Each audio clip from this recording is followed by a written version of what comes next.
Translation: the upper portion of the body, though crowned with a silk turban, if not bowed down before the personality of Godhead, who can award mukti, freedom, is a heavy burden only. And the hands, though decorated with glittering bangles, if not engaged in the service of the personality of Godhead, Hari, are like those of a dead man.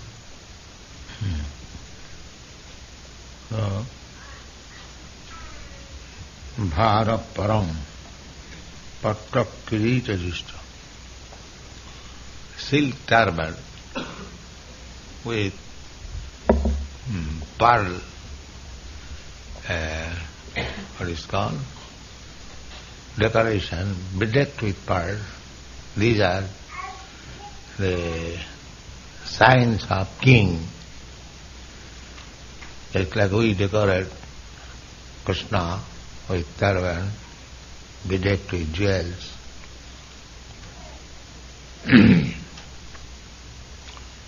So,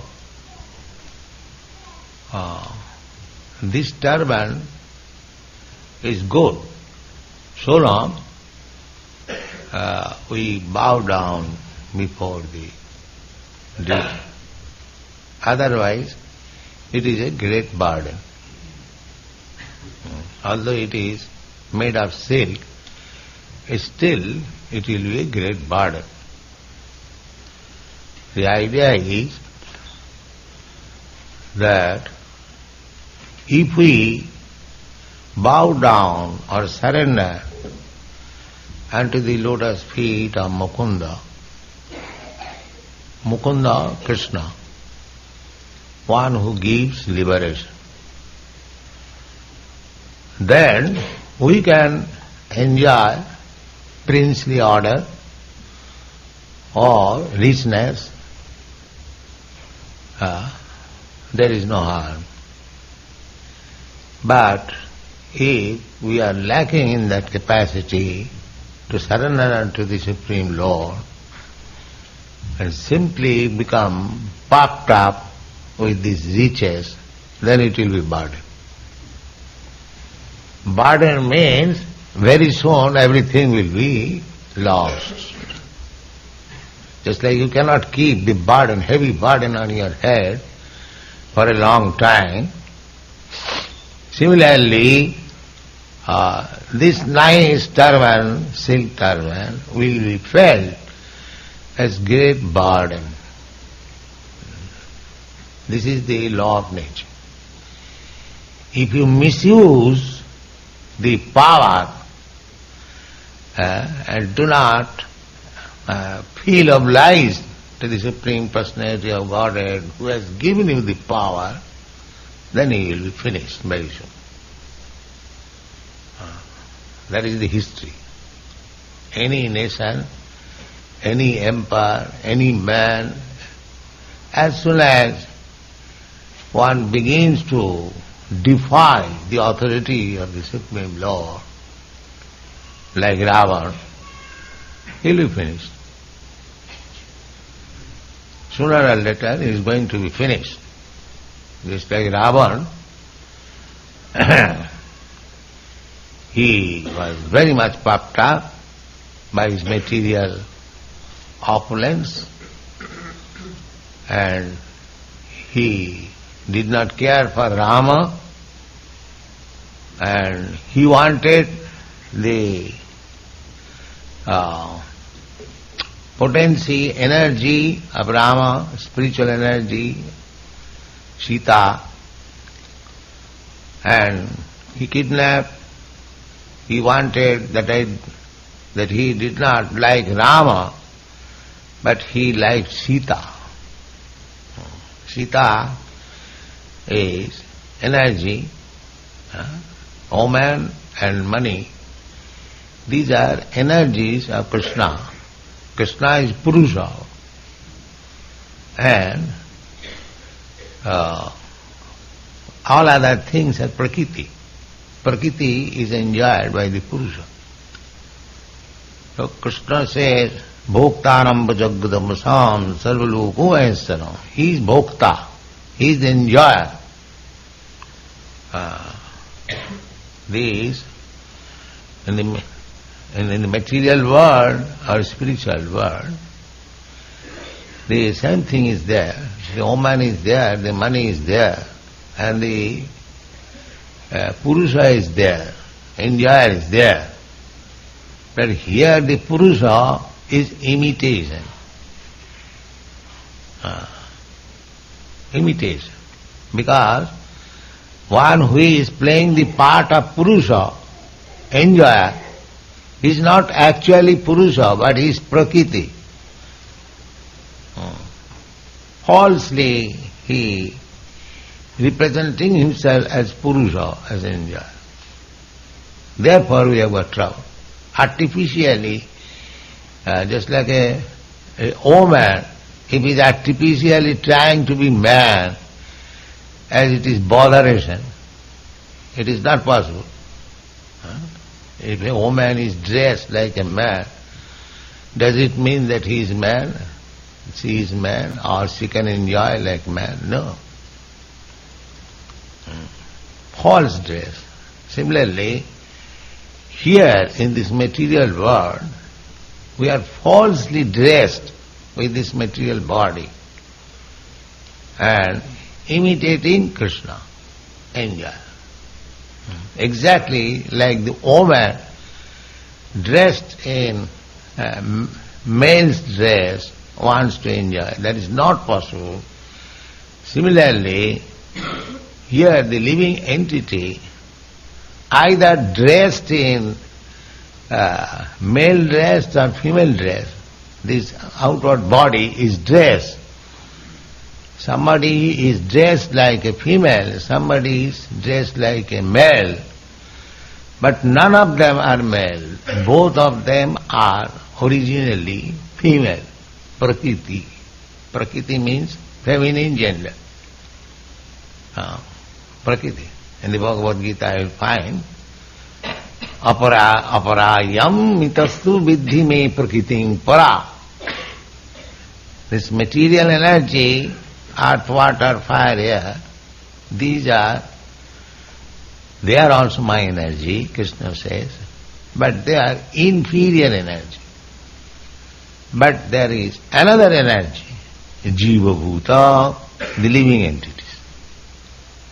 And that is superior energy. So the superior energy is dressed in two ways, as male and female. Because without male and female there is no enjoyment. Therefore they have been dressed falsely by the material nature as enjoyer. Here either a woman or a man, everyone is trying to enjoy. Nobody is trying to become enjoyed. Everyone is trying to enjoy. But he cannot, he or she, everyone is she, but some of them are dressed like he. Because everyone is Prakriti. But this mentality that I shall enjoy, and that is false, propensity of the living entity. That is called Maya. He cannot enjoy, but he is posing himself as enjoyer. That is the disease. He is, up to the end, he is trying to become God. The so-called tapasya, jnani, yogi, they are trying to come to the liberated position, but thinking that I shall become God. The same disease. Up to the end, the same disease. God means enjoy. So these disease can be cured only by surrender. That is the only medicine. Therefore Krishna says, Sarva dharman parityajya mamekang saranang bhaja. Here also the same thing. Bharaparam patta kirita justam. A princely order, a king, he has been given the chance of ruling over a kingdom, but if he forgets his position, he actually becomes the proprietor, then this kingdom will be burdened, just like it became so in the case of Ravana, and he was finished. Similarly, as soon as the kings of the world became puffed up with their false power, the monarchy is now finished all over the world. Otherwise, say 500 years ago, all over the world there were kings, monarchical government. But they misused their power. They did not surrender. Therefore, their turban or crown became very burdensome, and they had to give it up. Still, in some countries, the so-called king or queen are existing, and they have no power. It is simply a show bottle. But they have lost their power. So, we should be very much careful.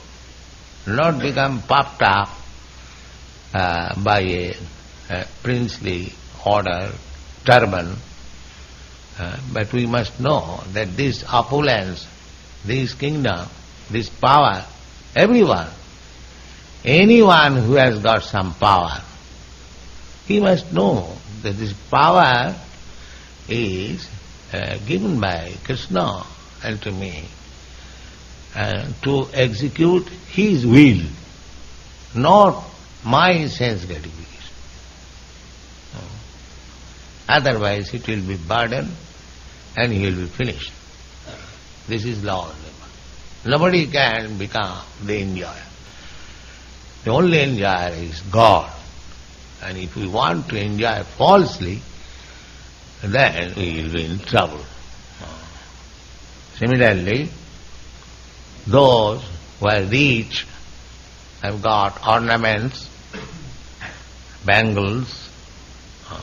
If the hand is not engaged in the service of the Lord, therefore we should always engage our hands. Not only hands, legs, eyes, everything should be engaged in Krishna's service. Either you wipe the floor of the temple, or you type, or anything, or you do something. Hands must be engaged for the service of the Lord. Similarly, legs should be engaged also for the service of the Lord. The legs can be engaged. If you are living in a distant place, engage your legs to come here. That is the engagement of the legs. Eyes should be engaged to see very beautiful deity, well decorated. Then you will feel satisfaction. Otherwise your eyes will draw you to see something nonsense beautiful. So, all our senses should be engaged. Then there is no Maya. If you have got good engagement, then there is no scope for wrong engagement. The wrong engagement is Maya, and good engagement is Krishna. So try to engage yourself always in Krishna's service, and Maya will not be able to touch you. Savai mana Krishna padara vindai. If you engage your tongue for talking about Krishna, to taste Krishna Prasadam, then there will be no scope of your tongue for being engaged in nonsense talking or going to restaurant and take nonsense food. The Mayavadi philosophy is to stop by force, to make it zero. My senses are giving me trouble to pluck out the eyeballs. This is their trick. And that is not possible. Because we are living entity, we have got all our senses. Then because we have got senses, therefore we are living. A dead stone has no senses. So that is the distinction between living entity and matter. But the so-called rascal philosophers, scientists, they do not know this distinction, and still they philosophize, they theorize. They think that the dead stone and the human being or living entity is the same. That is their fault. The living entity is a different entity. It is not dead stone. Therefore it is called superior energy. It has got will. It has got little independence. Therefore he is selecting different types of bodies for enjoyment. So the modern material scientists, so-called scientists, actually they are fools and rascals, as it is mentioned in the Bhagavatam. Saeva gokhara. Why big scientists and philosophers have been described in the Bhagavatam as fools and rascals? Because jasatma buddhi kunapeti dhatuki. Because they consider this body is self. That is their fault. That is their ignorance. The Darwin's theory, this theory, that theory, simply they are bewildered, thinking this body is the self. The body is developing or evolution. No. So, all our senses should be engaged in the service of the Lord. That is perfection. It is indirectly being said in these verses that if our senses are not engaged in the service of the Lord, then it is dead. Savo karuno kruti sapajam. Just like a dead man, he has got his legs and hands, but he cannot employ it for his service. It is now flat. Actually it is flat, but because within the body there is the soul who is eternal as a servant of Krishna, if he does not come to the Krishna Consciousness platform and does not engage himself in the service of the Lord, then his hands, legs, hairs, everything is dead body. The decoration of dead body. This is the conclusion. Now go on. As stated herein before, there are three kinds of devotees of the Lord. The first-class devotee does not see at all anyone who is not in the service of the Lord, but the second-class devotee makes distinctions between devotees and non-devotees. The second-class devotees are therefore meant for preaching work, and as referred to in the above verse, they must loudly preach the glories of the Lord. The second-class devotee accepts disciples from the section of third-class devotees, or non-devotees. Sometimes the first-class devotees also come down to the category of the second-class devotee for preaching work. But the common man who is expected to become at least a third-class devotee is advised herein to visit the temple of the Lord and bow down before the deity, even though he may be a very rich man, or even a king with a silk turban or crown. The Lord is the Lord of everyone, including the great kings and emperors. And as such, rich men in the estimation of mundane people must therefore make a point to visit the temple of Lord Sri Krishna and regularly bow down before the deity. Yes, this bow down, even the children, they are imitating bowing down, but it has got the effect. Not that the children, they have no seriousness about it. Seriousness or no seriousness. Simply if he bows down, he gets the result. He gets the result. He's dancing, he's getting the result. He's becoming devotee. This is called Ajnata Sukriti. These are the statements in Bhaktivedanta Swami Nectar of Devotion you'll find. The temple is meant for giving chances to the non-devotees. Somewhere or other, if he comes in the temple, bows down, dances with us, takes the prasadam, takes charanamrita, that means he is becoming spiritually advanced. Therefore this is a chance. And actually our society is giving this chance. In the beginning they come as an inquisitive visitor, then dances, then chants, then take prasadam, and say after a week he becomes seven. This is the process. Association of the devotee coming to the temple will give him impetus to make further progress.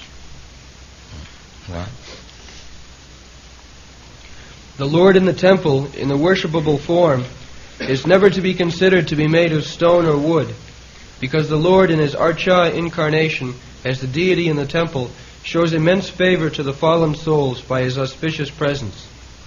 By the hearing process, as mentioned hereinbefore, this realization of the presence of the Lord in the temple is made possible. As such, the first process of hearing in the routine work of devotional service is the essential point. Hearing by all classes of devotees from the authentic sources like Bhagavad Gita and Srimad-Bhagavatam is essential. The common man who is puffed up with his material position and does not bow down before the deity of the Lord in the temple, or who defies temple worship without any knowledge of the science, must know that his so-called turban or crown will only succeed in further drowning him in the water of the ocean of material existence. A drowning man with a heavy weight on his head is sure to go down more swiftly than others who have no heavy weight. A foolish, puffed-up man defies the science of God and says God has no meaning for him, but when he is in the grip of God's law and is caught up by some disease like cerebral thrombosis, that godless man sinks into the ocean of nescience by the weight of his material acquisition. Advancement of material science without God consciousness is a heavy load on the head of human society, so one must take heed of this great warning. The common man, if he has no time to worship the Lord, may at least engage his hands for a few seconds swashing or sweeping the Lord's temple. Maharaj Prataparudra, the greatly powerful king of Orissa, was always very busy with heavy state responsibilities. Yet he made it a point to sweep the temple of Lord Jagannath at Puri once a year during the festival of the Lord. The idea is that, however important a man may be, he must accept the supremacy of the Supreme Lord. This God consciousness will help a man even in his material prosperity. Maharaj Prataparudra's subordination before Lord Jagannath made him a powerful king, so much so that even the great Patan in his time could not enter into Orissa on account of the powerful Maharaj Prataparudra. And at last Maharaj Prataparudra was graced by Lord Sri Chaitanya on the very grounds of his acceptance of subordination to the Lord of the universe. So even though a rich man's wife has glittering bangles made of gold on her hands, she must engage herself in rendering service to the Lord. So this is an actual fact that Maharaj Prataparudra was the king of Orissa, and in the 15th century India was conquered by the Mohammedans, Pathans. but they could not conquer that portion of the country, Odisha. Yeah, because Maharaj Prataparudra was very strong king, but his strength was on the basis of his devotion to Lord Jagannath.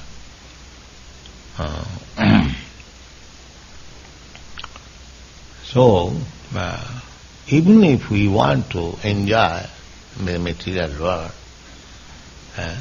the devotee does not want to enjoy, but Krishna keeps his devotee in all comfortable situations. There is no question about it. So we should not desire separately for material comfort. We should simply depend on Krishna and be satisfied. In whatever condition he keeps, be satisfied. Then he will look after whether you are comfortable or uncomfortable. If you try yourself independently to become comfortable, that is Maya. You cannot be controlled. Otherwise, you see, everyone is trying to be comfortable in this material world. Do you think that everyone is comfortable? Who is trying for discomfort? No, nobody is trying. Everyone is trying to be very happy. By why there are so many discrepancies? Somebody is very poor, somebody is very rich, somebody is in the middle. That means there is superior supervision. If you simply try to become rich, that is not possible. Therefore Shastra says, intelligent man, they should not bother about this so-called happiness and distress of the world. Tassaiva heta prajateta kovida nalabhati jad brahmatam uparjadha tallabhati dukkha vadannata sukham kalena sarvatra gavira ranghasa. Distress and happiness, they are already destined according to our body. We have discussed this point. Take for example, you American boys and girls, you have got a body by your previous activities. So, your standard of living is better than other countries. So, actually I see that even if you go outside your country, your standard of living is maintained. Because you have got already the body. Deha yogina, just like a hog. A hog, if he changes his country or position, if he is taken to heavenly planet, then what will be? He will try to find out where his tool. Because the body is hog's body. Similarly, an Indian, because he has got Indian body, even if he goes to America, he will try for spiritual upliftment. That is the nature. A tiger, if you take the civilized human society, he will try to hunt. They do not understand that by superior management, every living entity has been offered a different type of body for material distress and happiness. Everyone. It is not possible to change. Therefore, if we are intelligent enough, we should know that my distress and happiness in this material world is already fixed up. Because I have got a particular type of body. Then when it is fixed up, then why I shall waste my time for so-called distress and happiness when it is fixed up? That's like you are running in a train, you have already purchased a ticket for third class. Then how you can run on the first class? That is not possible. If you want to run on the first class compartment, you must purchase a ticket.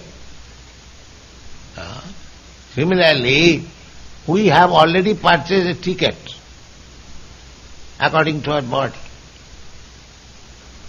Therefore, Shastra says that don't bother about this so-called distress and happiness. They are already fixed up. If you have got some energy, please utilize it how to develop in Krishna consciousness. Don't spoil your energy for so-called distress and happiness. That is mistake. But the modern civilization is so foolish, they are simply trying for bodily distress and happiness and spoiling the energy which he could utilize for understanding God. This is the defect of modern civilization. Actually, foolish civilization. They do not know what is the value of life, how we can realize our ultimate goal of life, what is this body, what is God. There is no education, there is no enlightenment. Simply, just like animals. The animals are trying, animal also trying to become comfortable. But it is not possible because he is animal. He cannot be as comfortable as a human being. That is not possible. It is destined. See, everyone is destined and fixed up his comfortable life. Tassaiva hita prajatita kovi. Therefore, one who is intelligent, he should simply spend his energy how to develop Krishna consciousness. That is intelligence.